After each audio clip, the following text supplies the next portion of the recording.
Good morning and welcome everyone to the 17th meeting of the Culture, Tourism, Europe and External Affairs Committee and our 8th remote meeting. We also have apologies today from Beatrice Wisher, MSP, and Ross Greer, MSP. However, I'm pleased to welcome Patrick Harvey, MSP, to the committee as a substitute member for Ross today. Our first item on the agenda is evidence on the impact of COVID-19 on Scotland's tourism sector.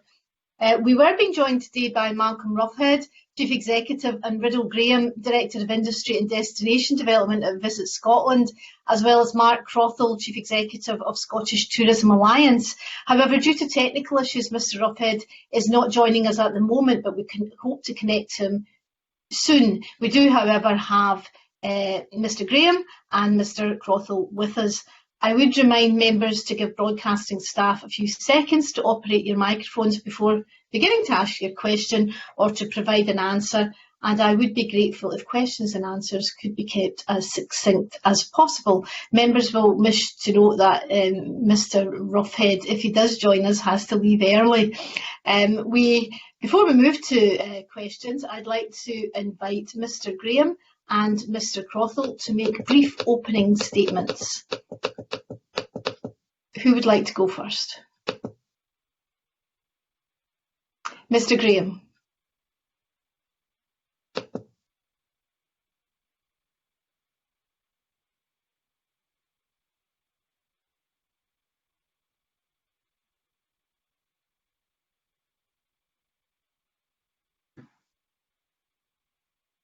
Yeah, sorry, I was waiting for the microphone to unmute. Apologies for my Chief Executive. I believe that he's having problems with connectivity.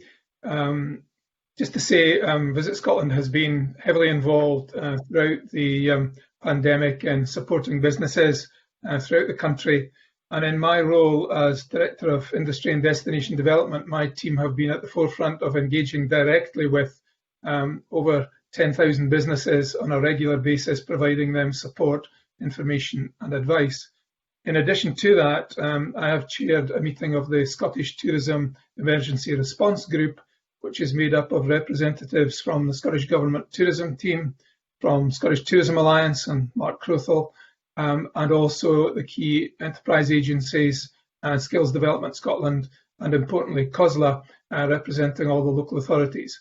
And they've produced a very detailed action plan which has been updated on a regular basis to respond to the challenges and changing needs of the industry. And our written submission, I think, covers a lot of the main points that hopefully will be discussed today in the meeting. Thank you. Thank you very much, Mr Graham, and stepping in at such short notice there. That's great. Mr Crothall. Good morning, everybody. I, as the STA, as Riddle Graham has said, we've worked very closely with the Scottish Tourism Emergency Response Group as part of that core function. I'm also representing one of the lead working strands on the Government Tourism Task Force, which I can talk to you about a bit later. But the Scottish Tourism Alliance primarily has been there to capture all of the sort of insights from industry through our Industry Council Group, which is made up of all the various subsector trade bodies. We've been regularly convening almost on a weekly basis formally. I've had lots of engagement with the Cabinet Secretary to keep him fully appraised of what it's like on the ground. Conveniently, we had only at the beginning of the week meetings with our hospitality forum, which represented all the accommodation providers and licensed trade, the wider tourism sector forum, which brings in your adventure, visitor attractions and other bodies, and only yesterday the destinations forum, of which there are about 28 destinations represented. Although we are a member organisation, we've made ourselves fully accessible to all the industry and obviously providing advice and support and update, but very much working in absolute collaboration with the agencies and Scottish Government as we head through the challenges ahead. We're obviously only 5 weeks in, and I can certainly provide some insights and unfortunately what's not looking to be a very positive outlook for the future. Okay, thank you very much, Mr. Crothall. We'll now move to questions. I'll begin with some opening questions, and I'll then move to the Deputy Convener, Claire Baker, and we'll then move to the other members of the committee. We know from our constituencies and from earlier discussions with the Cabinet Secretary in committee that one group that are particularly struggling are larger hotels. I know that the Cabinet Secretary wrote to his UK counterpart asking for the rateable value cap of 51k for emergency funding to be lifted, particularly so that those really key pieces of our infrastructure in tourism could be assisted. Now, since then, the Scottish Government has launched its own scheme, this new hotel recovery programme, which I understand is opening this month. I wondered if you could perhaps Visit Scotland could tell us more about the hotel recovery programme, and Mr. Crothall could perhaps comment on whether it's enough to maintain these really important businesses till the start of the 2021 tourism season. Thank you. Yes, we've been involved in trying to help shape this particular programme, and it's not just about a fund. Actually, it's an all-embracing support programme covering the skills agenda, but equally covering account support to these really important employers. I think the focus of the initial discussions with government has been around sustaining and supporting employment and jobs, and we've been identifying the key hotels that would apply to. The actual delivery of the fund will be carried out by the three enterprise agencies, and they've been working with their local contacts, make sure that any funding that is provided through this and support through this is targeted at the key particular hotels. I know that Mark has been involved in helping to shape that as well, and putting input in from an industry point of view. I think one of the biggest challenges, as you would expect, is the amount of money available to support that sector, because as well as a major employer, they have huge overhead costs, and the amount of money that could be made available and needs to be available might be there might be a disconnect there. But certainly we've been involved in trying to help shape it so that it makes the biggest impact. But I suspect Mark has got more detail in terms of how that is panning out. It hasn't been formally launched yet. The outline has been shared with industry, and the plan is to launch it towards the end of this month. Thank you. Mr. Crothall. Yes, thank you. Well, firstly, the £14 million as a support package is very welcomed, as has been every other bit of support that the industry has received to date. But on the point of the property rate, those with rateable value above the £51,000 property rate, yes, they haven't received a package of support, as have other businesses, other than through some have been able to access the Pivotal Fund. But across the UK, this support package hasn't been made available either. There are 950 hotels that fall into that bracket of being above £51,000 rateable value. And as Riddle alluded to, there is a high level of running cost just on a day-to-day basis, an average of about £60,000 a month to run a hotel. But when you look at the larger properties, the Crieff Hydros, they're nearly £500,000 a month. The Radissons in the Royal Mile, £700,000 a month. So 14 million, whilst very welcome, unfortunately isn't really going to reach to that many properties, given the actual amount of money made available. And in many cases, the sum is arguably only going to suffice 1 or 2 months overhead. So it's important and absolutely essential that we continue to push hard for more revenue to come into the industry to support these properties. To give a flavour of the average occupancy rates that are currently in play in Edinburgh and Glasgow, and these are occupancy rates of the hotels that are open at the moment, and many of them remain closed. For the month of August, the average hotel occupancy is 32%. In September, it's 18%. And when you look further ahead into November, it's only 9%. And Glasgow is actually worse, 20%, 11, and 11% respectively in October. And so, survival is really, really critical. And yes, this money is welcomed, but I don't think it's certainly not going to recover. It will help perhaps protect some of the job losses that could be foreseen. But I think more importantly, for those that do benefit from the fund, it's about how quickly can they return to employing people again.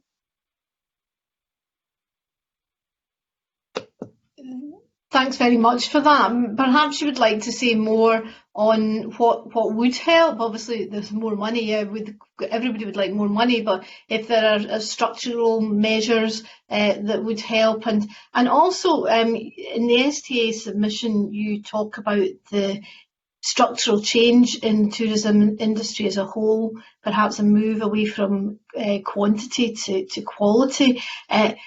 How well placed are you to make that structural change, given that so many businesses are simply struggling to survive? Well, we launched Scotland's Future Tourism Strategy on the 4th of March. The First Minister was with us at our national conference, and it set out that ambition to be the world leader in 21st century tourism. And it very much focused on the need to change in some way as well, through looking at having greater focus on people, experience, place and business. By the very default of business failure, we will have a different landscape ahead of us, but we'll also have a different consumer behaviour as well, and we're seeing that as well. So we need to adapt to that, and it will happen, I think, through interventions of technology being even more important as we head, and actually, obviously, the access type that is going to be there from international visitors. So the purpose of the STIRG plan and the Task Force Recovery Group is that it produces a pathway that then segues back into our aim and ambition set out in Scotland Outlook 2030. But businesses are already diversifying because they needed to do that. There's been a great amount of entrepreneurship at the outset of COVID from restaurant trade. We're looking across the agritourism sector, and many of them have actually gone online and really promoted their product in different ways.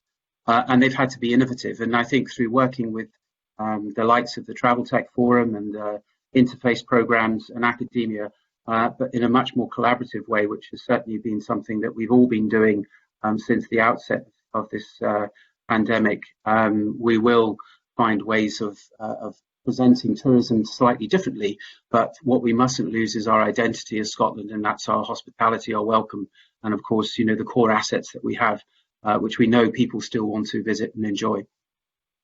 Just as a quick supplementary to that, the figures that we've been presented with and that you allude to in your own submissions suggest, really quite a profound structural change away from cities. As you said yourself, occupancy rates in cities are right down.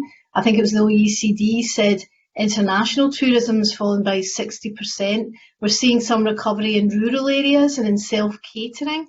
Given that kind of shape of things, to play devil's advocate, is it possible that some of these big luxury city hotels might not come back for a long time? We have, we know for a fact the George Hotel in Edinburgh and the Grand Central in Glasgow are remaining closed until March next year. We have to get that international market going again. Again, to put some context around sort of the collapse of the international market, one of the largest inbound tour operators in Scotland saw their forecasted revenue for this year fall from 120 million to 1.5 million. The spend the international visitor brings is obviously huge, through not just the business angle, but also leisure tourism, the golf tourism sector.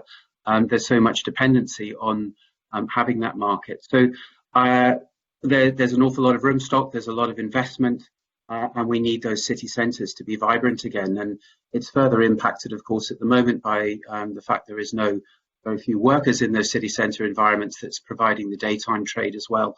They are the bulk, they employ the most people, and they generate the most amount of revenue for the sector, and keeping them alive is absolutely important. We can't say a huge positive that Scots have explored Scotland and they've stayed home and they've gone to enjoy their staycations very much so in the rural areas, coastal communities, and the self-catering sector in particular is exceptionally buoyant. However, self-catering themselves, even in the cities, are only tracking at around 10% occupancy. But unfortunately, we don't have, we need more people than just our neighbours to spend money in our economy. And at the moment, it's been more about bunkering down into self-catering as opposed to actually getting out there and really spending in those local communities, getting the industry going again, and sustaining our supply chain, which is absolutely critical. Thank you. That is worrying, but thank you very much for that. I'm now going to move on to Claire Baker, the Deputy Convener. Thank you very much, Convener. It is a really difficult time for tourism, and the last few months have just been unimaginable in terms of the picture that's been outlined. I know we need to look for positives here and try and think about the future, but the figures that we've been given around occupancy rates for the cities are really concerning.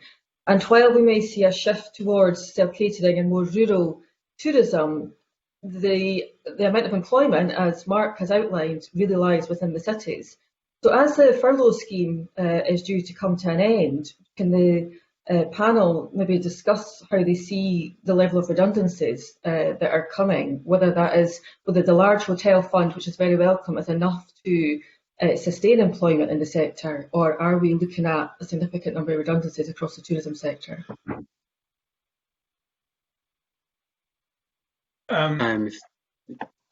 Part of the role of the Scottish Tourism Emergency Group has been to track the redundancy forward look, and Mark and his team have been very helpful in identifying some of the key issues. Quite interesting that even although, and Mark's already alluded to some of the city centre hotels, he's been at pains at the meetings to stress that quite often it's a lot of small businesses, smaller attractions that have maybe half a dozen or so people that may well be made redundant. When you add all that together, it could be quite significant. So we've been tracking as best we can the figures, but it's a moving feast, as Mark's already alluded to. And I suspect that the withdrawal of the furlough scheme will exacerbate that problem. How easy it is to estimate the actual impact on that, I think, is pretty difficult to do. I'm involved with the South of Scotland Regional Economic Partnership, and they've been tracking redundancy situations there as well, and it's been quite interesting to see ones that I wasn't aware of that, centrally within Visit Scotland, that have been brought through as well. So I suspect a lot more is about to happen. Put a figure on it, I think, would be very difficult, but Mark might have a closer idea because he's in direct contact with industry on a daily basis. Yes, I think Riddle paints a good picture there. I think the reality of fallout will continue. Clearly, the furlough scheme, as I said, has been exceptionally welcome.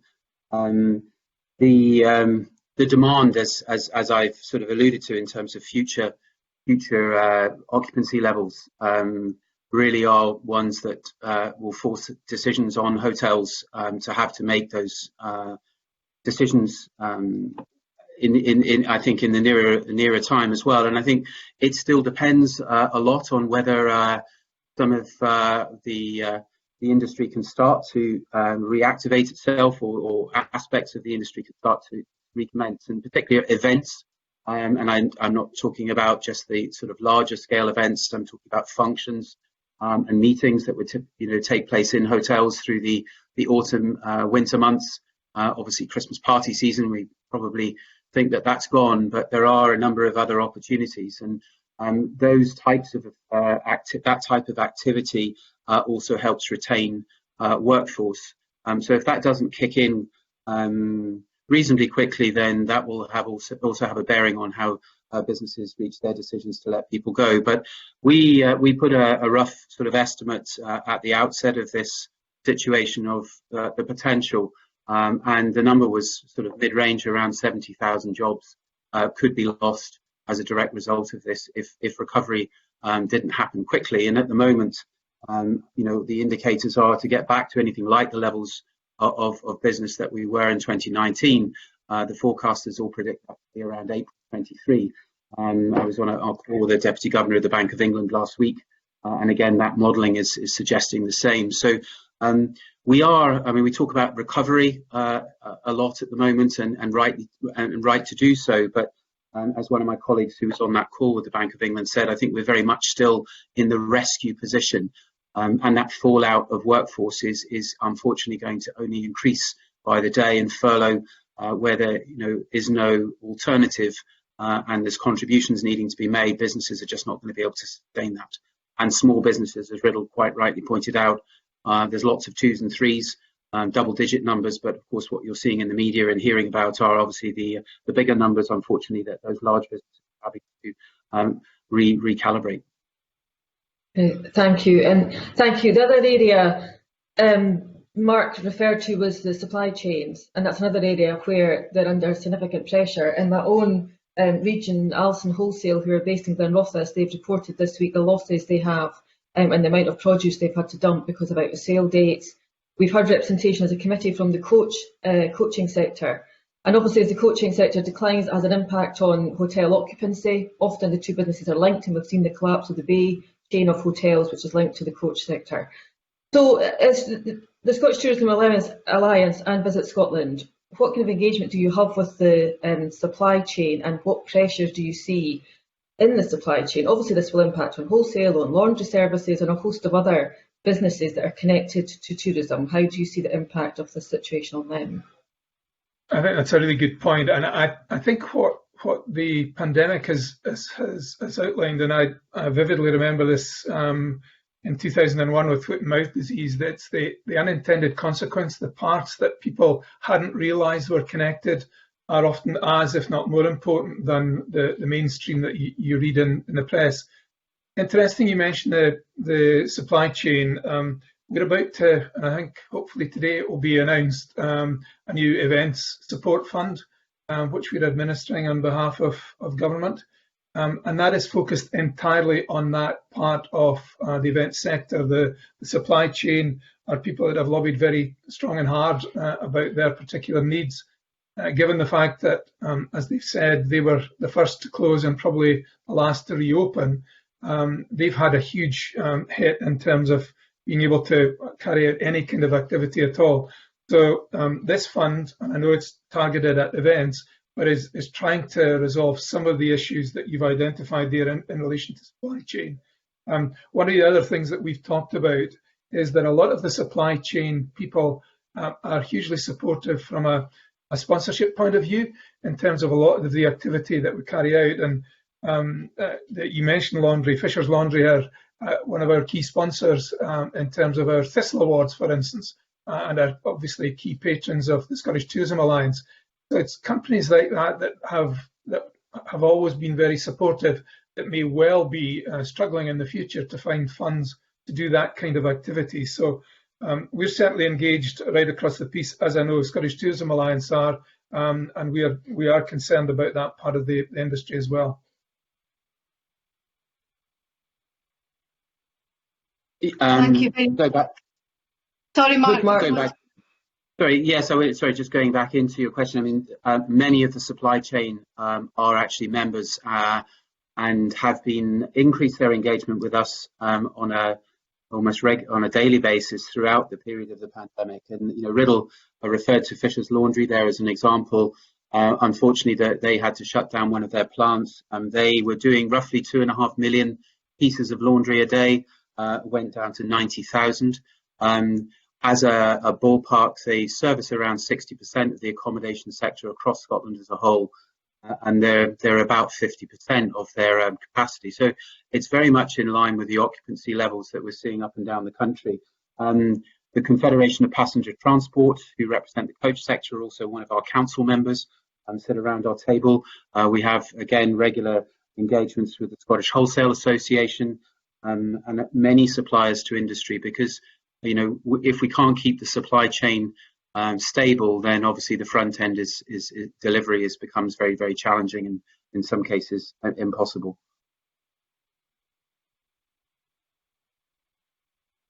Thank you. I'll now bring in Annabel Ewing.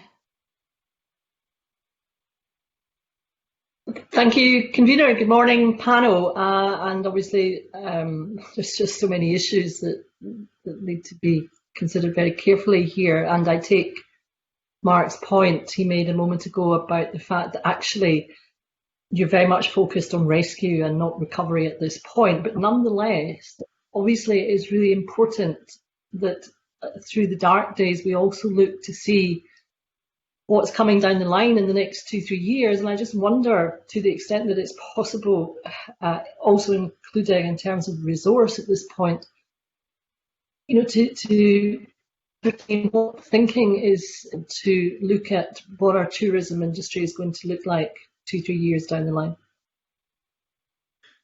Yeah, thanks for that question. Two pieces of work being carried out at the moment under the aegis of the Emergency Response Group. We've been doing some scenario planning work, led and linked into work that Scottish Enterprise and Scottish Government have done. And our Insights team have been looking at 5 different scenarios, and they shared that with the STERG group last week. And a lot depends on what happens next, and it's quite a difficult situation to be absolutely accurate on. And equally, a piece of work being led by Gordon Dewar from Edinburgh Airport that Mark's guys are involved with as well, looking forward. I think one of the themes that's coming out very strongly, we reviewed through STERG the Scotland Outlook National Tourism Strategy, which had a strong focus on responsible tourism. But interestingly, that review has led us to believe that that's going to be even more important in the future. The idea that responsible tourism as a good place for people to live and to visit is going to be at the forefront of our activity. So greening the industry, making sure that we're at the forefront of all the innovations in relation to electrification and whatever low carbon sustainable activity, I think is going to be a key feature. And I think it's encouraging to see in the AGER report that sustainability and greening is a key aspect of that as well. So we're working very hard within Visit Scotland to encourage the industry to look at these initiatives as part of a future that I think will be very different to what it is now. I'm not sure if Mark wanted to.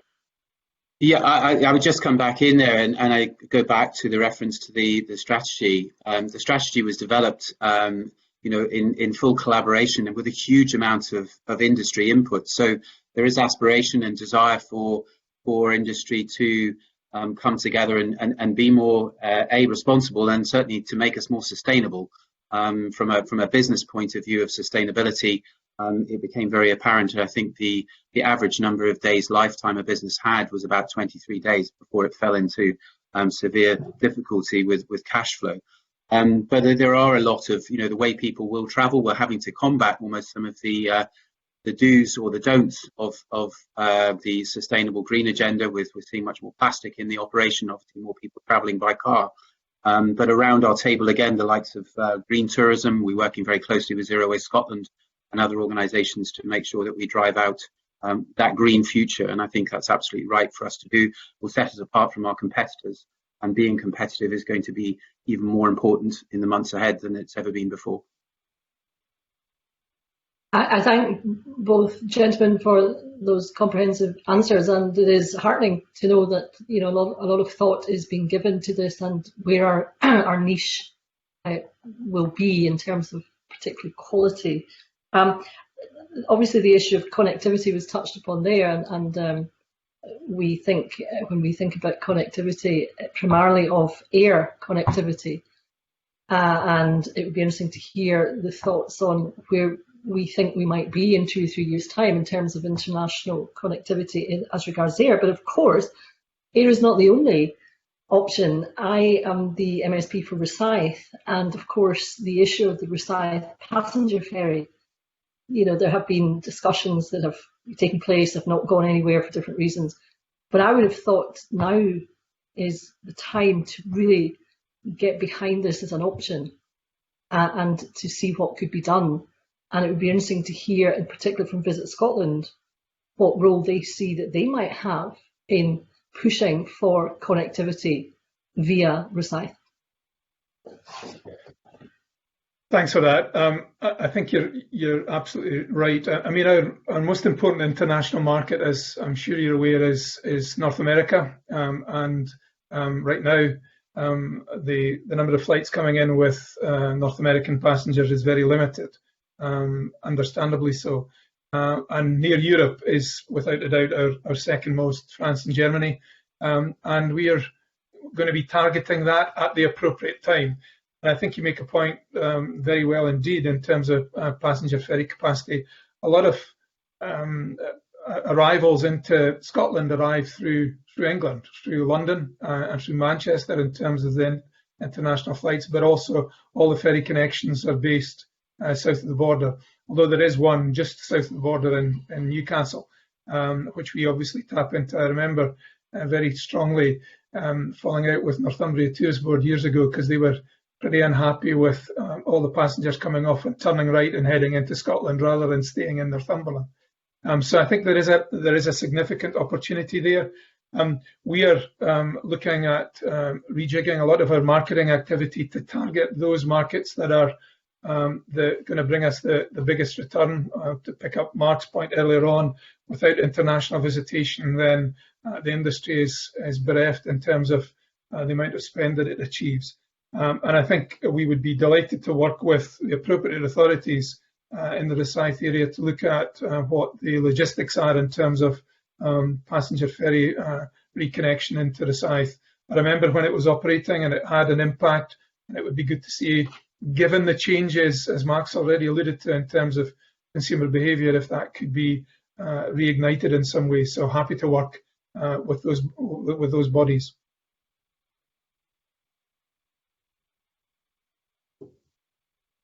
Thank you very much.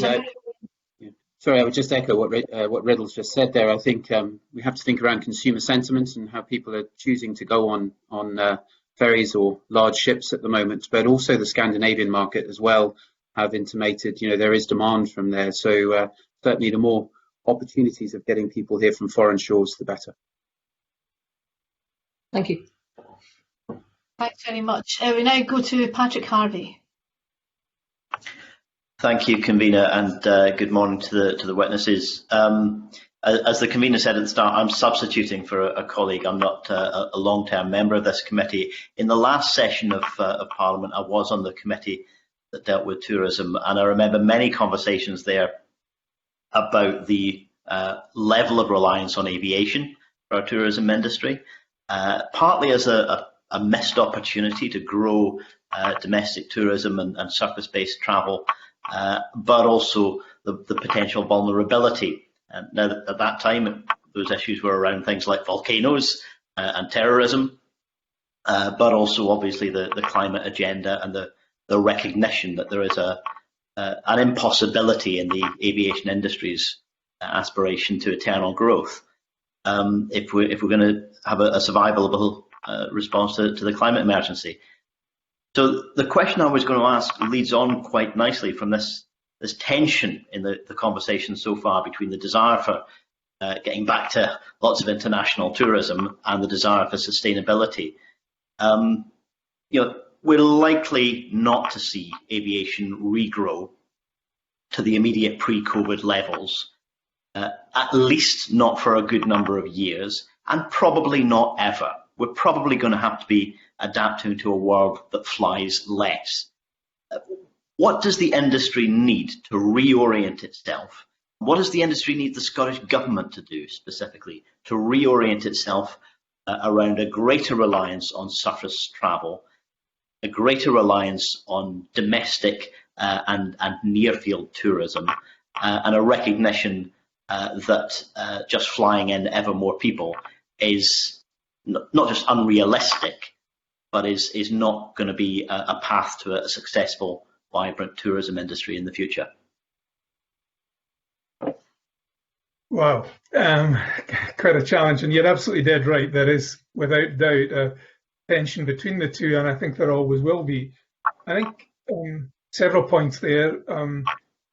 The move within airlines to make themselves more carbon effective, I think is welcomed.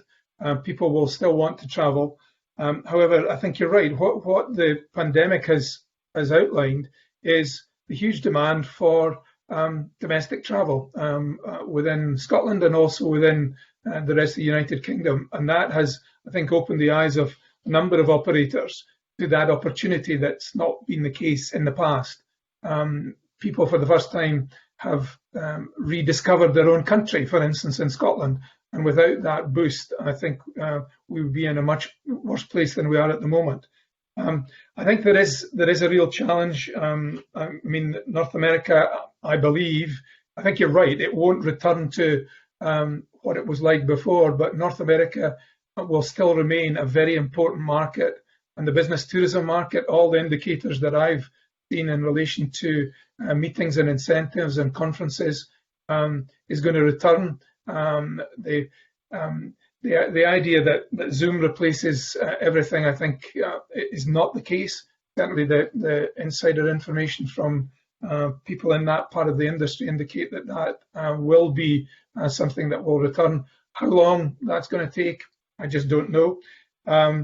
But yeah, you're right. I mean, the challenge is to try and make all travel more sustainable. The whole idea behind sustainability is the three-legged stool of economic, social, and environmental. And if one part of that is out of kilter, then it's not sustainable. So I totally accept that. I think the challenge, however, with the aviation industry is to try and get that into balance in some way.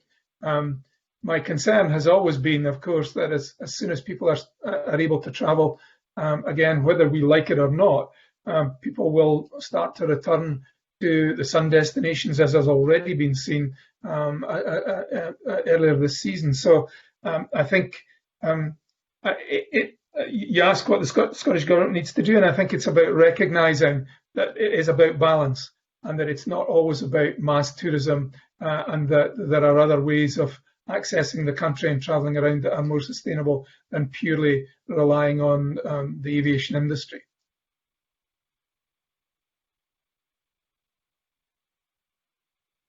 I would echo again what Riddle's just said. It's about balance, and we can't ignore the importance of our international market. Business tourism alone is worth £2 billion, or was, when it comes to the sort of part of our total pot. And those big conventions are absolutely vital to be able to fill the beds in our cities, and obviously in turn sort of keep the supply chain moving. And in the domestic front, let's not forget, we already have 70% of our market is domestic tourism.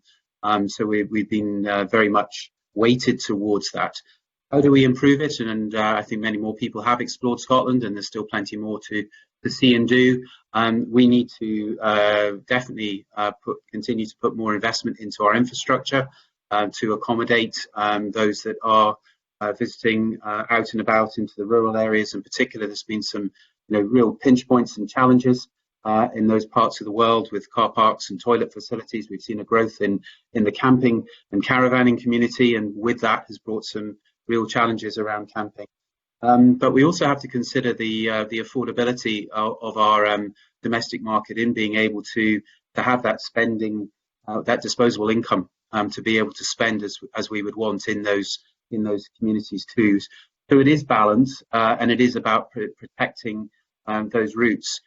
Just on the North American market, from our Gulf tourism representative on our tourism task force, those who would come in, that's a key market for that sector.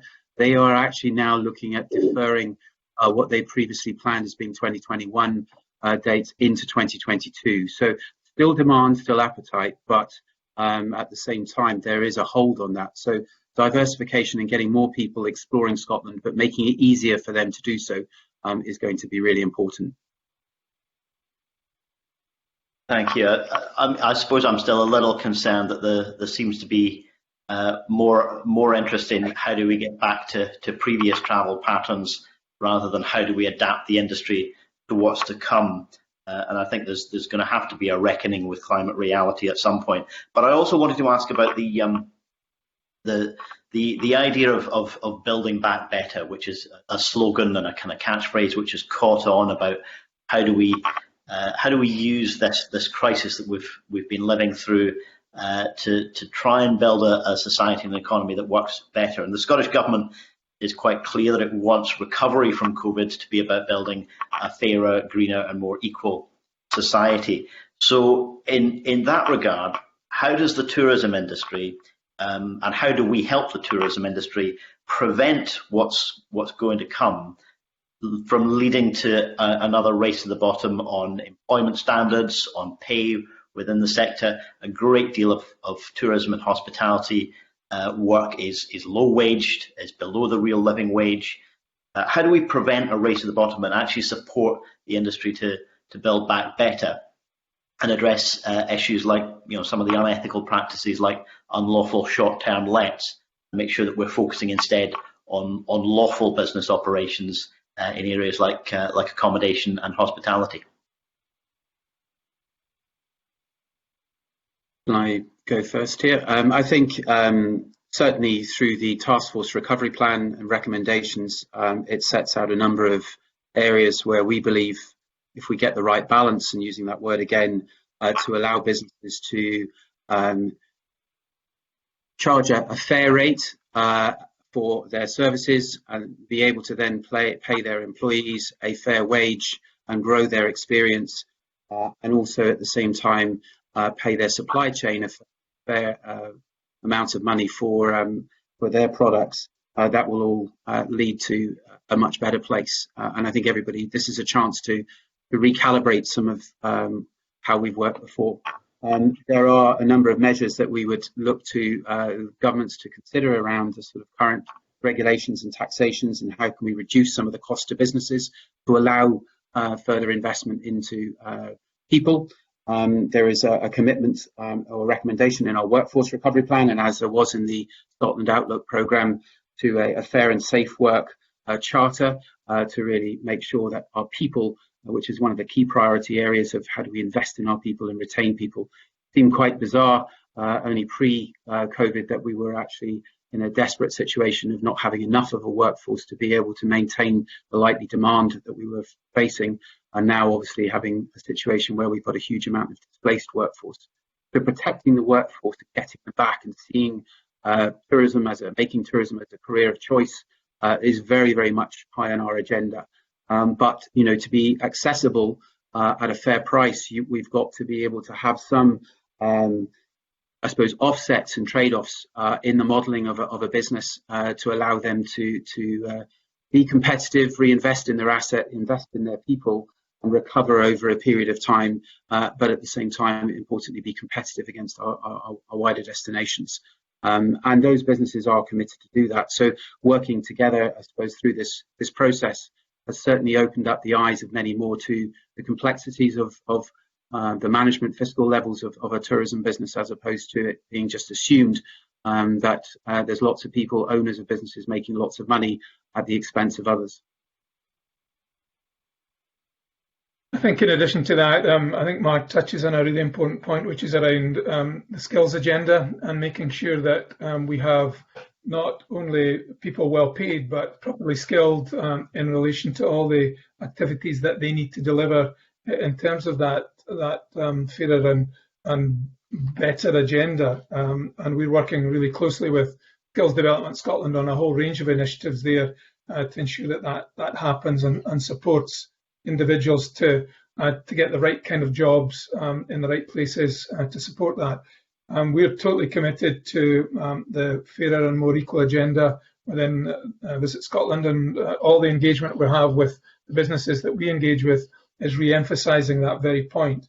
And in terms of the unethical working practices, we've been working very closely with local government and central government, and also with the key sector organisations to ensure that that all the legal points are in place in relation to safety and health and everything else. So, that is something that we take very seriously indeed. And if we're made aware of any concerns in any part of the country, then we'll do our best to try and snuff that out very quickly. And we're aware of issues that have been very prevalent in Edinburgh in particular, and we've been working with the agencies there to ensure that that is minimised and taken out as quickly as possible.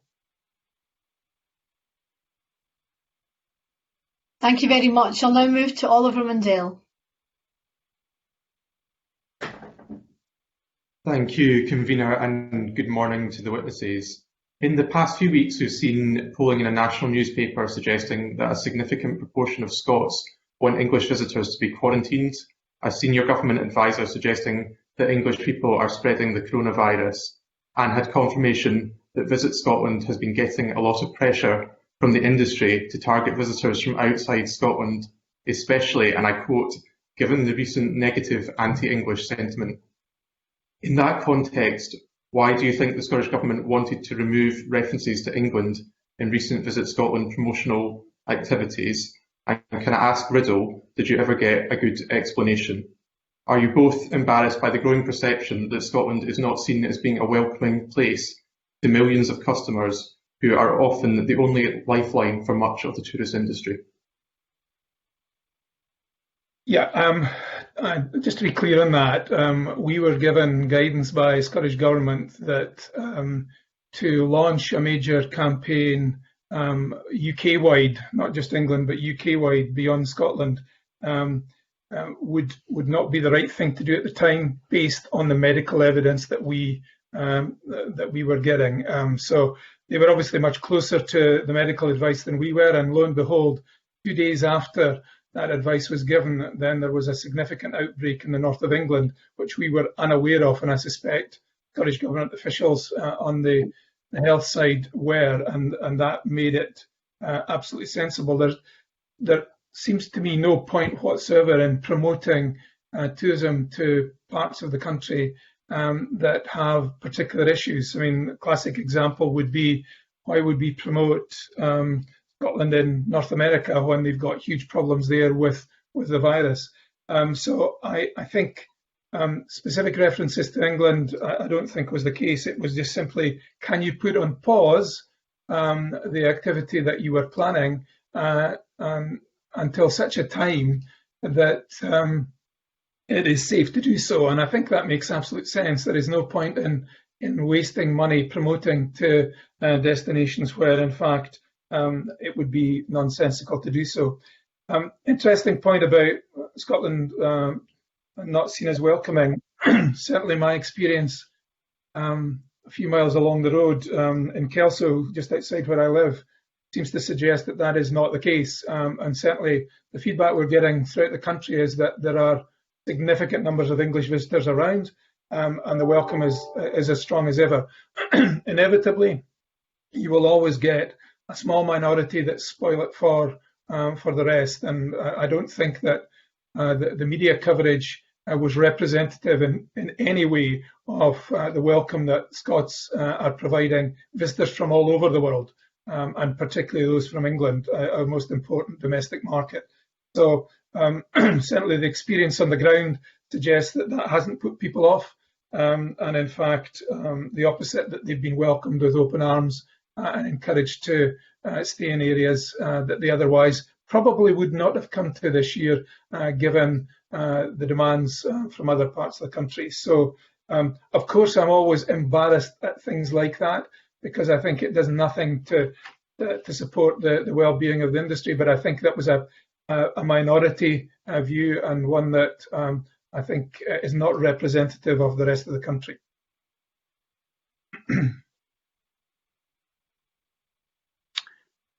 I think from the industry's point of view, as Riddle said, I mean, we are seeing a good number of English and people from across the whole of the UK visiting, and in fact, despite the fact the paid for promotion was paused, there has been a good bit of reach into the English markets through other social channels and things, and businesses themselves have actually targeted contacts and databases in the English community.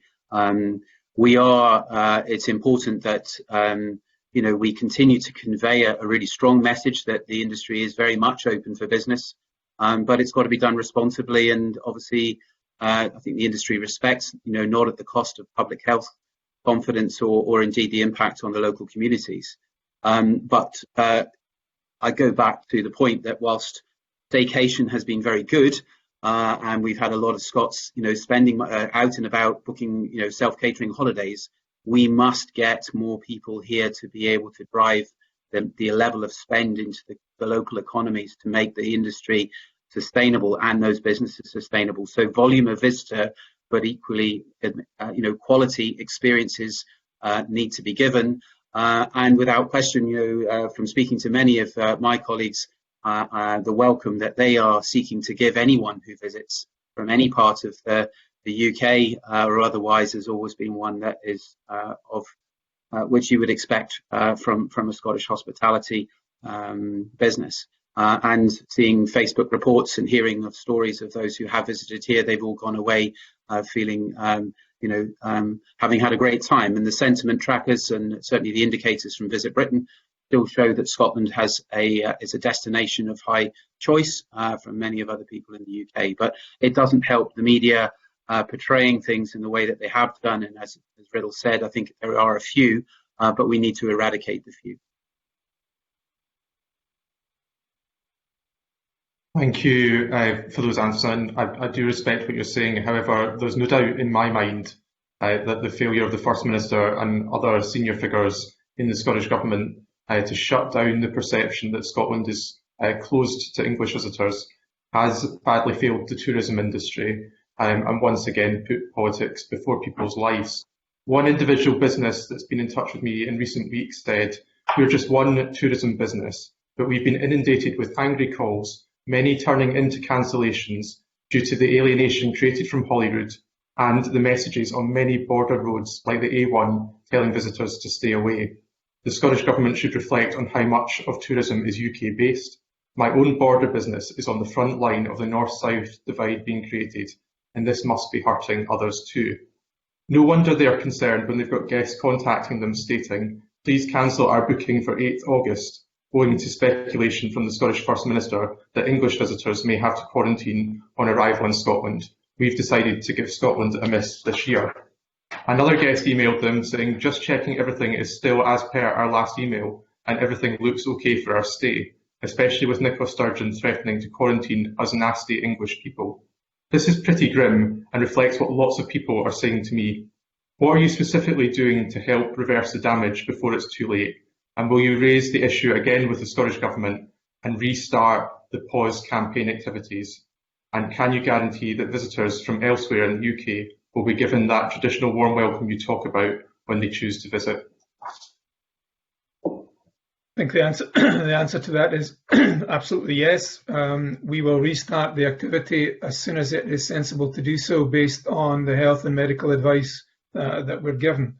I think there were examples of people contacting businesses in relation to cancellation. I can't comment on the political point you've made, but to be honest, the experience that I've seen and I've heard is in fact the opposite, that people on the self-catering side, I know that people that had cancellations were immediately rebooked. So it may have put off a small number of people coming from our most important market, England, but certainly the figures and the feedback I've had from throughout the country. My team covered every part of Scotland, Orkney, Shetland, Outer Hebrides, north, south, east and west. The feedback I'm receiving is that particularly in the rural parts of Scotland, and Matt's alluded to the cities, but in the rural parts of Scotland, it has been extremely busy with loads of English visitors around. So the reality on the ground, I think, is not borne out by what you've just said. But of course, we will continue to lobby government and keep them informed. In fact, after this meeting, we have a meeting of the Scottish Tourism Emergency Response Group, and Scottish Government officials are on that, and we'll make sure that those messages are loud and clear. At the end of the day, we have to be guided by the health advice and the medical advice, and to do anything to the opposite would just be foolhardy, in my opinion. So we will spend the money when it makes sense to do so. We've got campaigns ready to go. We've been working very closely with a number of destination organisations who see the autumn and winter as a key opportunity to promote the country and boost the extension of the season, which is something that I think is very important as well. And a key target market for that will be south of the border, without any doubt. So just to reassure you, the campaigns have not been binned. They are on pause. They're ready to go. They'll be tweaked to reflect the messaging we need to for that time of the year. But we're certainly committed to continuing to promote to our most important market south of the border.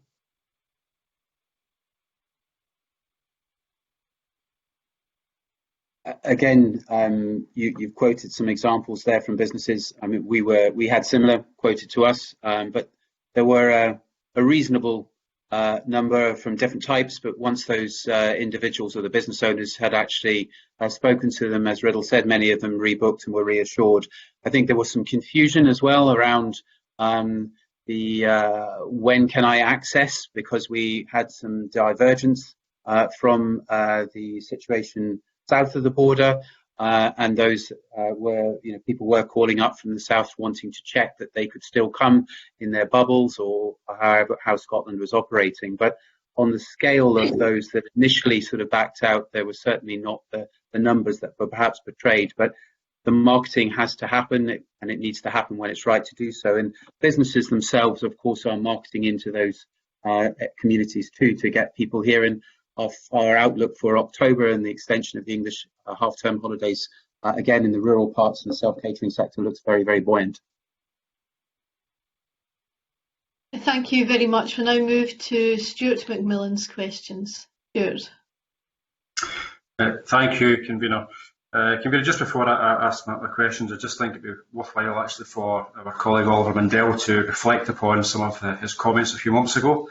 To come back to the points from our speakers, the portrayal of the message is equally as important for politicians, and I'm saying that as an English-born MSP. One of the questions I'd like to ask is regarding the furlough scheme. Every politician, every political party has welcomed the introduction of the furlough scheme, and I very much agree with the Scottish Government's position on the furlough scheme. And yesterday we heard Germany, the Chancellor Merkel was going to extend the furlough scheme by up to some 24 months.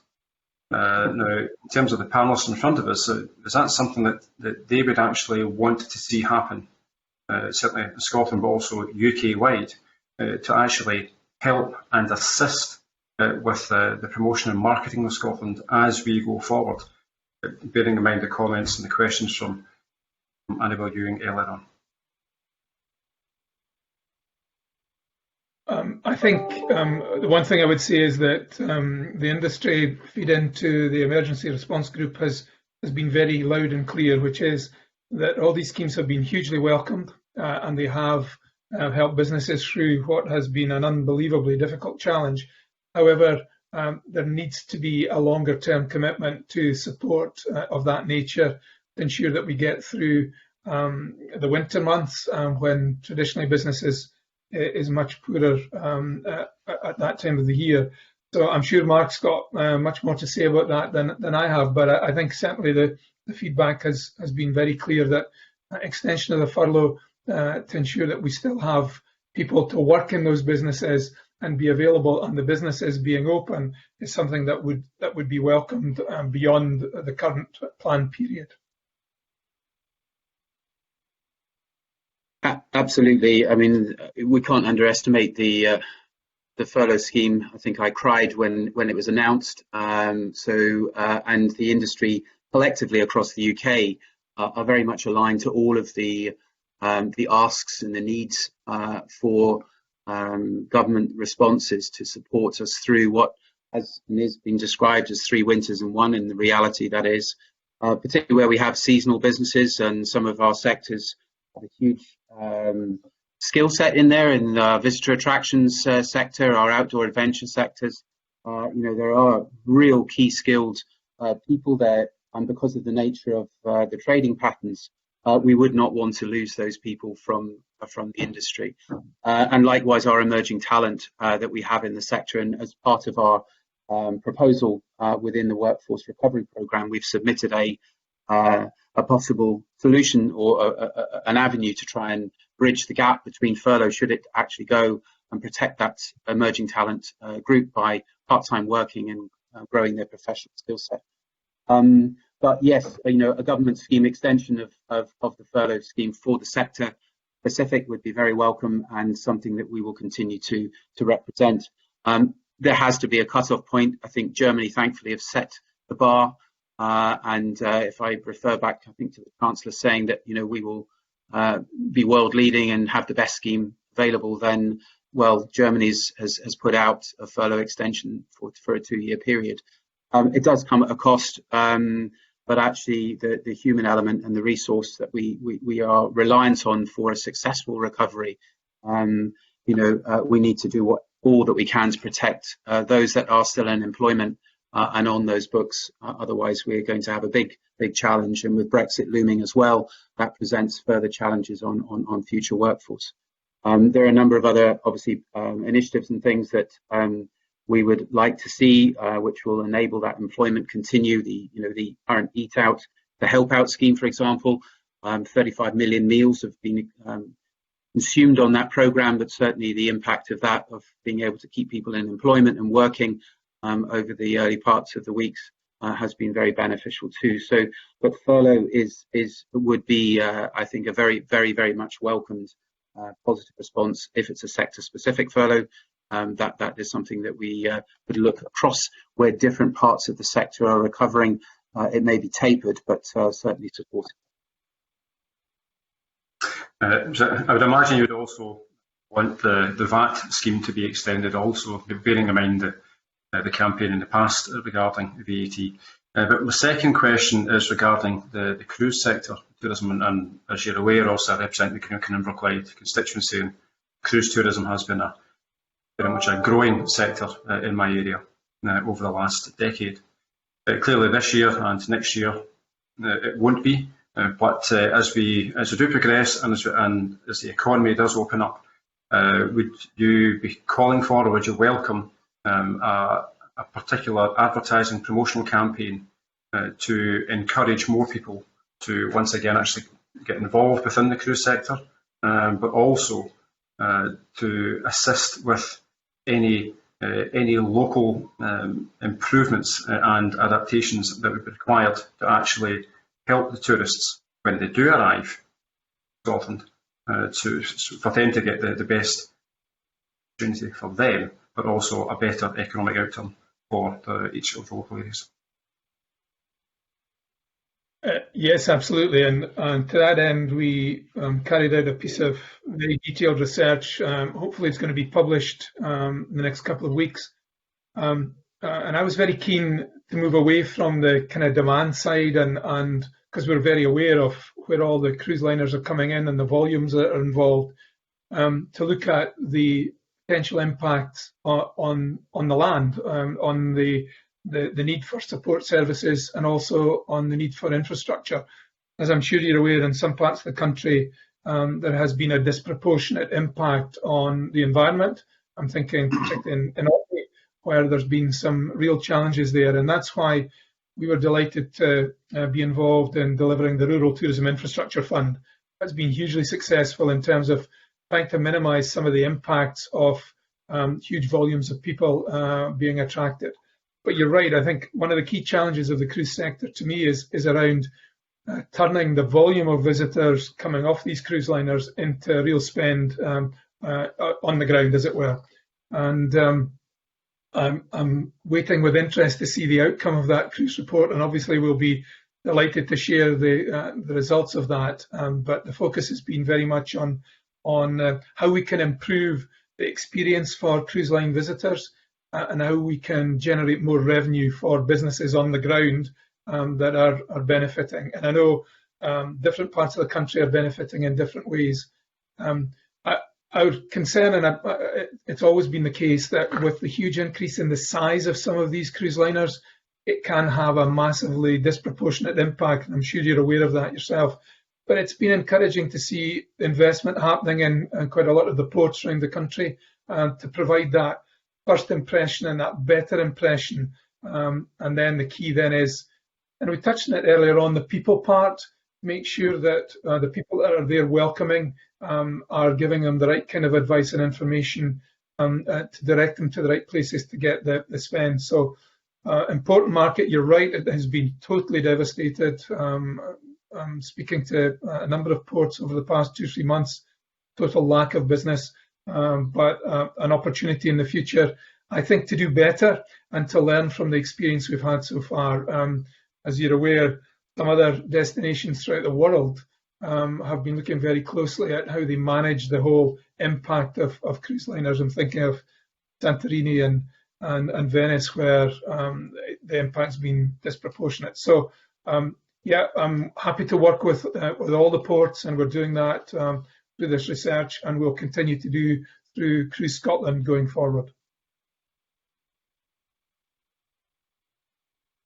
And as you'll be aware, the Scottish Tourism Alliance have facilitated a couple of cruise conferences last year to try and bridge the gap between land and sea, and how we can better provide that quality of experience, but also how those onshore businesses can, capitalise from the visitors. We were, I think, due to have just over 1 million visitors disembark from cruise ships this year before the pandemic hit. I don't think there is a cruise ship going anywhere until at least Q4 next year. And, ultimately it will come back to, I suppose, consumer sentiment as well. Will they want to actually get on board these very large vessels anyway? There are a number of other types of cruise vessels, the explorer boats, which are smaller and more high-end. And I had a recent conversation with a cruise operator who is very keen to bring those types of vessels into our shores. And again, from a sustainable point of view, they're much more sympathetic to the environment, but also are there to go off and explore and do some, the adventure activities and enjoy our food and drink experience in a much more personalised way as well. So opportunities to look at how that sector will itself, I'm sure, have to diversify given the impact that it's felt. But we can't underestimate, they do spend money, and the likes of Invergordon and down in Inverclyde as well. They're very important parts, important visitor numbers into those communities. But as and when it recovers, then of course it's how can we do better than we've done before to get the most out of that particular audience and give them the confidence and the desire to return to Scotland. Thank you very much, Gordon Lyndhurst. Thank you, convener. Thank you for the evidence that you've given to both our witnesses thus far. We've obviously had a very difficult time in Scotland with tourism, and also a lot of what people are saying points to a gloomy outlook, or at least the perception of a gloomy outlook for the future. Now, of course, reality affects perception, but in business, perception also affects reality the other way around. So I'm just wondering, how can we as MSPs encourage a more positive perception in Scotland for the future of tourism here, and also, where sensible, encourage investment for the future?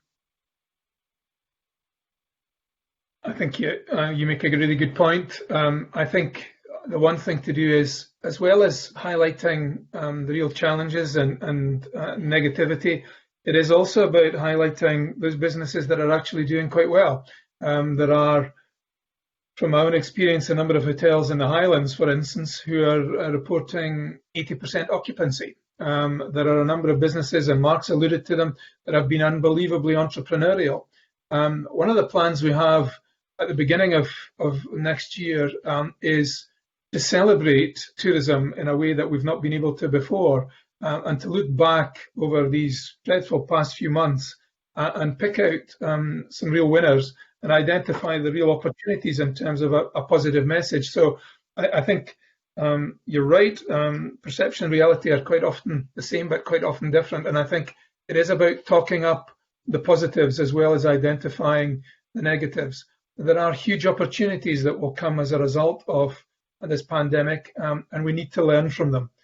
As we did way back in 2001 with Foot and Mouth, and the volcano was mentioned earlier on. the over-reliance on certain markets or the over-reliance on certain sectors, but highlighting the huge improvement in self-catering, focus on quality, focus on responsible tourism. These are all messages that we want to put out, not taking away from the core messages that we already do within our marketing activity. And another thing that's come through really strongly, and I think it's really important to emphasise, is the engagement with communities. As you'll be aware, a number of communities were concerned that there would be an influx of visitors and that would bring the virus into a community that hadn't had any viral infection. And we've worked very hard with them to reassure them. Our Good to Go scheme and the guidelines that have been put in place have given the reassurance. And I think that has helped a lot. And I think the future, very much in terms of tourism going forward, has always been a partnership between business and the public sector. But I think communities and community engagement is going to be even more important. And all the MSPs are representing communities, and I think it's important that they talk up the importance of tourism to their local area and the positives. It's so easy to be negative and critical, but I've always been a glass half full person, and I think I always look to those people that are doing well, and I would actively encourage people to do that on this particular call. For someone who's worked in the industry for 42 years in different parts of the world, but have been in Scotland since 1990, you can't question the ambition and the desire and the passion and the commitment from our industry to be the best, to want to host people, want to really do their best to give back to Scotland and showcase all that we've got.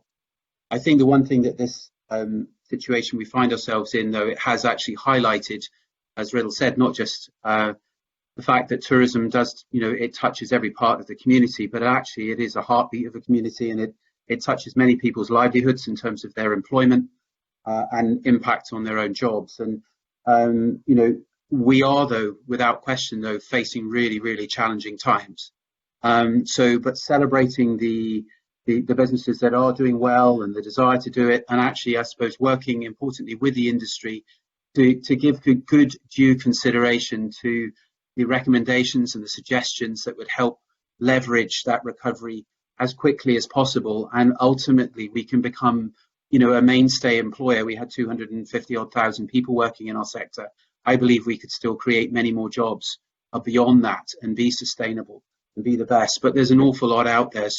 But I don't want to underplay the fact, and none of us want to underplay the fact, that it is tough, challenging times, and without that continued support and both from the UK and Scottish governments and flexing around some of what has been barriers in the past is going to be really essential to allow that creativity and that investment and that entrepreneurship to flourish.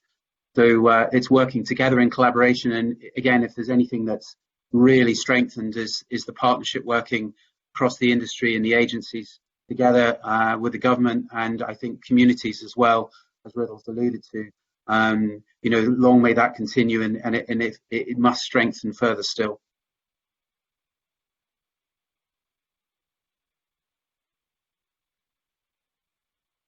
Just on that last point, if I may, do you think going forward a more sustainable future model for tourism is to rely on those closer to hand, Ireland, Wales, England, in terms of the tourism outreach rather than much further afield? Just thinking in terms of sustainability for the environment and these points as well. I think the UK market has always been, and I think will continue to be, our most important market without a doubt. And I think that the experiences that people have had this year in very, very challenging situations, both as consumers but also as business, has highlighted the opportunity for the domestic market in a way more than ever. However, I've got to say that the international market is going to be absolutely key to the future. Quite interesting speaking to colleagues in New Zealand.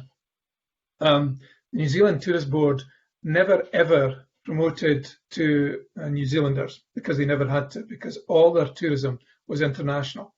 And they've had a real struggle this year to try and get New Zealand people to think about their own country. And it's quite strange to listen to their challenges. But what they've discovered is that New Zealanders actually quite enjoy their own country. And I think that's what we found this year. It's quite interesting, even although there's been no marketing internationally by us in any shape or form, the day that we opened our Edinburgh Information Centre in the High Street, the first 50 people through the door were international visitors from Europe and from North America, funnily enough. So I think there's absolutely a demand there and a latent need for visitors from international destinations. I take the point about sustainability. Patrick Harvey made it very strongly earlier on, and I think it is about balance. And it's not excluding anyone, it's just trying to make sure that we get the balance of visitation right and the messaging right. But I have to believe that international visitors will continue to be a key component of our market going forward. Agree with all of that. It is about balance again. We have to have that international visitor number. I mean, the Irish you referred to, again, similar situation. The dependency on international visitor has been huge, and they are seeing local people exploring home, but they can't. Their industry isn't sustainable without that international market. And there are sectors of our economy, golf tourism in particular, I talked about earlier. Business tourism is essential to having international visitors here spending, and they will keep our season year round as well, which is the other thing, rather than it being a shortened period of 10 months. Thank you very much. Kenneth Gibson. Thanks very much. And before I ask my question, I just want to point out that my understanding is that international visitors from North America spend up to 3 times more per person per day than domestic visitors. So I think that's important to take into account when one looks at the money we want to see get into our tourist industry. I want to really focus on the £14 million hotel recovery programme, and I do have an interest in this. In my own constituency, 2 of my largest hotels, the Seamill Hydro and Ochrane Resort, between them employ almost 400 people directly, and that's obviously not including the supply chain. So I'm just wondering how we can make that fund work more effectively. So, for example, obviously we'd want the fund to increase. I would just wonder how much our panellists would like to see the fund increase to. Because, for example, Ochrane in normal years, pre-pandemic, had last year the turnover of about £8.5 million. So if we put that £14 million into perspective, and should the grants, it's a wraparound programme, I understand, not just a fund. Should it be based on, for example, guarantees that the hotel would not close over the next 6 months, or retain a certain number of employees, or have a number of employees? Should it be based on turnover, occupation rates, room numbers? What kind of flexibility do we have in this programme, and how can we make it more flexible and more responsive to the large hotels that it's designed to assist? Yeah, I think you're right. The perception of it just being money, I think, was wrong.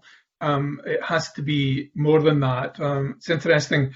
We provide quite a lot of support to individual businesses in terms of their marketing, reviewing their websites, making them more efficient and effective in terms of getting their own visitors, getting up to speed with digital promotion and marketing. So I think flexibility has to be the name of the game.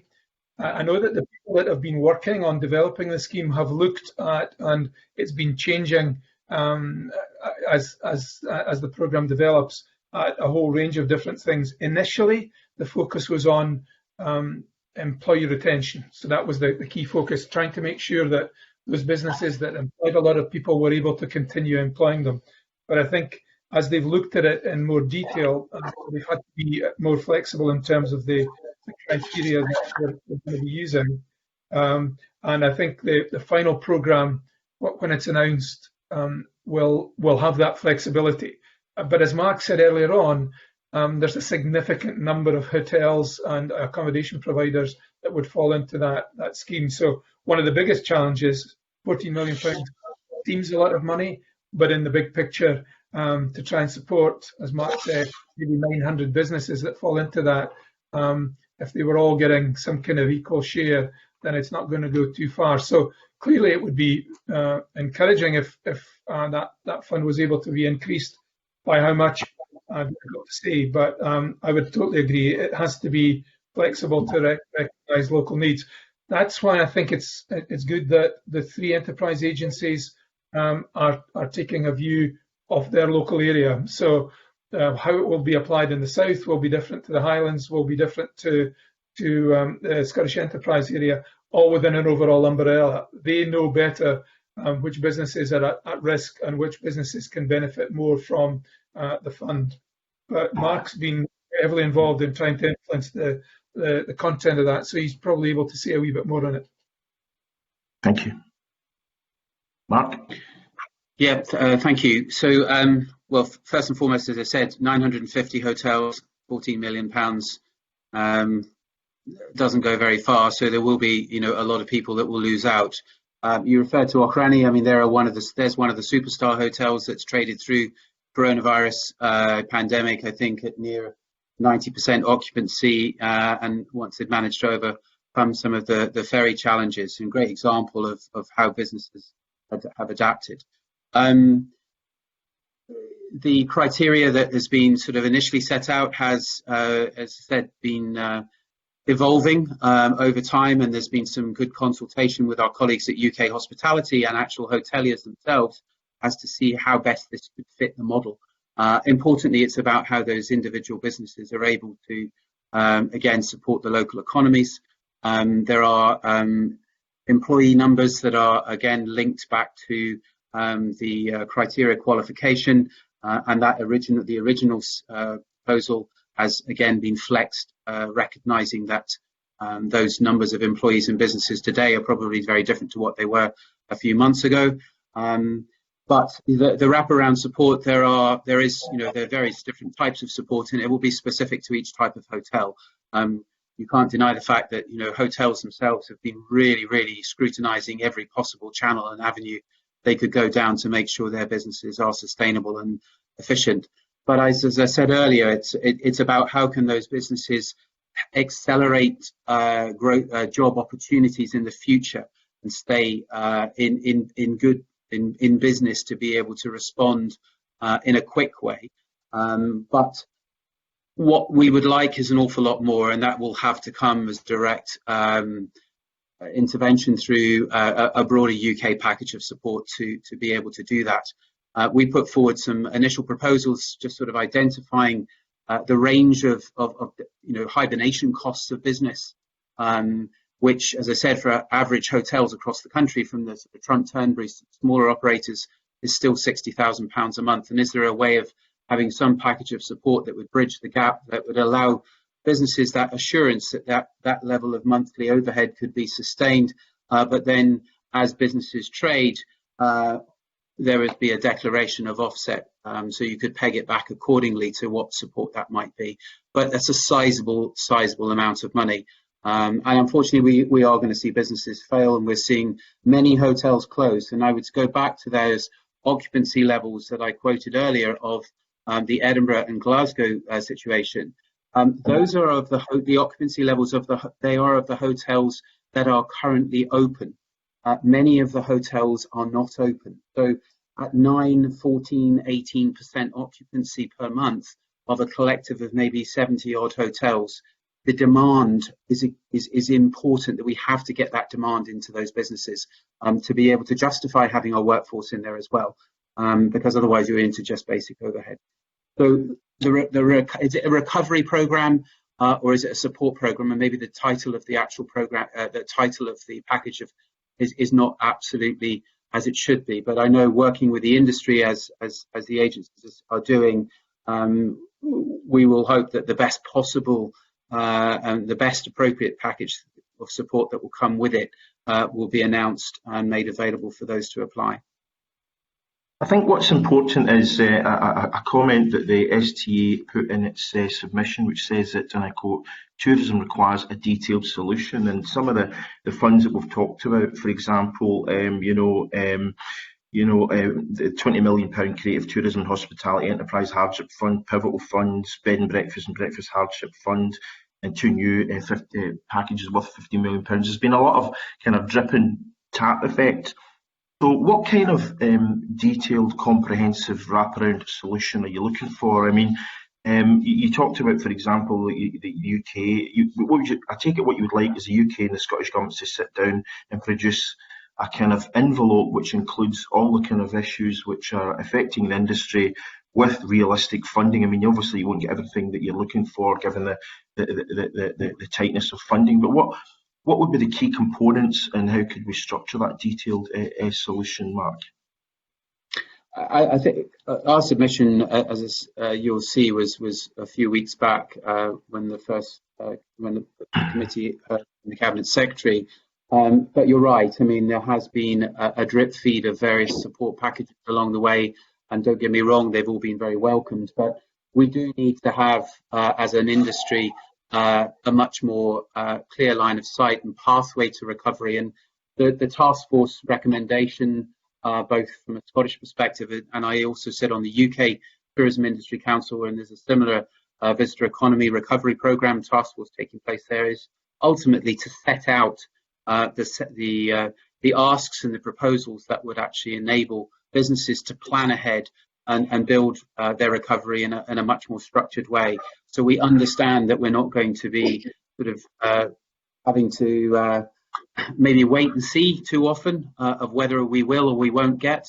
But some examples, the extension of the VAT reduction for hospitality beyond 2021, delay in VAT payments beyond March 21, the extension of the furlough scheme, deferring initial payments on the CBILS programme, looking at the repayment programmes, but introduce maybe this discussions around soft-backed, government-backed soft equity loan schemes, the rates relief for a continuation beyond the current year, with any sort of into 21-22 would be absolutely a big game change for many. So having that framework set out and that pathway with commitments from government, both Scottish and UK governments, is really something the industry would welcome, to allow that planning process to think about their workforce development. But jumping, as we have had to do, and don't get me wrong, I think the responses have been very timely and in many cases quite incredible how grants have been made available at relatively short notice. We've all been learning, but we've got time behind us now to think ahead and how do we bridge the gap over the winter, but then importantly go to that accelerate recovery quicker. And 2023 is that timeline that's now being set. That's a long way off, but we've got to do it with a much more structured approach. Okay, and Riddle, something you want to add to that at all?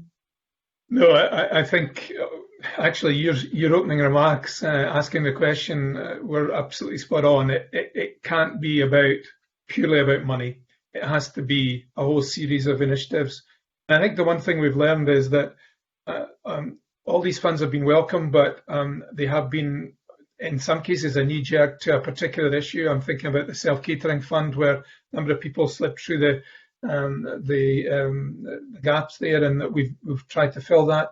But I think it's more than purely money. It has to be about a holistic look at the business and the business needs, very much in line with what Mark's already just mentioned, to make it more realistic for businesses to see to the future and to help them plan. So not an awful lot more to add. Thank you.